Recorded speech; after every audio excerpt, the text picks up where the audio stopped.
All right, good morning. Let's go over today's trade plan. So in the overnight session, we saw that the equity market sold off on heavy volume, and S&P actually ended up breaking below its recent swing low and testing the 60 to 62 support, which is the top of a previous balance area that we had broken out from. And we can see that we're getting some responsive buying off that level so far. So as far as today goes, we've seen a big move in the overnight session, and it's on heavy volume. Sellers short term are in control, but there are two scenarios that we're working with that can come out of this. We're going to be using the 64 to 65 half as the short term bull bear zone off the open, and if we start holding above it, that's what would tell us that responsive buyers are stepping in at these lower prices, and the market now has potential to stabilize and head back up towards the 70 quarter to 72 quarter resistance, the 74 half, and the 76 half to 78. So then those would be upside objectives if we start holding and maintaining above 64 to 65 half.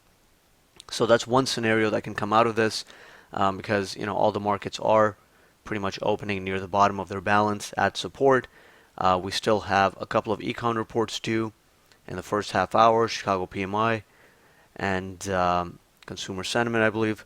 So, with those reports still pending, the open and the first 20 minutes can be a bit choppy, but we're just going to use 64 to 65 half to figure out, which side is pressing, which side is gaining control. And if we're holding below 64 to 65 half, then that would be a bearish indication, and it would tell us that the buyers are not stepping in at these lower prices, and we may have to head maybe 10 points lower to find decent buyers.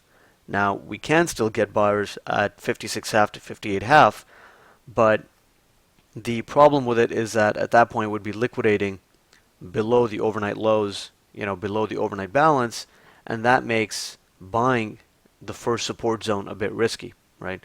Because it's not in alignment with the short-term bias or the bigger picture bias. And that's why, we are going to be cautious, and we're not just going to step in front of it unless ES sells off down towards the 51 quarter to 54 area. I think that's a spot where, we can get a better buy response. And, if we're going to put risk on the long side, then I think at those lower prices, it's certainly worth it because the reward to risk would be there, right?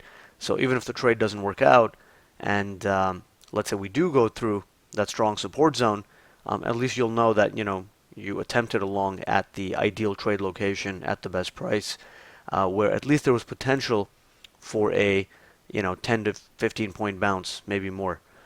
So on the downside, if we're holding below 64 to 65 half, then we'll see if we can get short the market.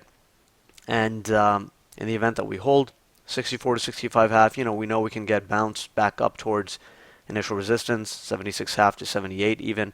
But it doesn't have to be a straight line move. Given the overnight weakness and given the fact that we're still, trading below that big balance breakdown that we had, we can still expect sellers to be active on the way back up too. So if we get good trade location on the way up, even if short term there's some bullishness in the market, we can still get some rotational price action. And if we can get in at a good spot, then we'll also look to put shorts on and short the market on any bounces into resistance, right? So those trade ideas can play out as well. We'll be keeping a close eye on the NYSE tick on momentum to gauge the strength or weakness of the market. We're opening on a wide gap lower, so the internals are going to be bearish anyway, right? They're going to open on a weak note, and a lot of times, or especially earlier in the session, watching the internals when you're opening on a big gap doesn't really provide a lot of edge because they're opening on a big gap lower. It's negative. It takes a while for them to stabilize, and it's rare that we just get a very clear signal off the AD lines.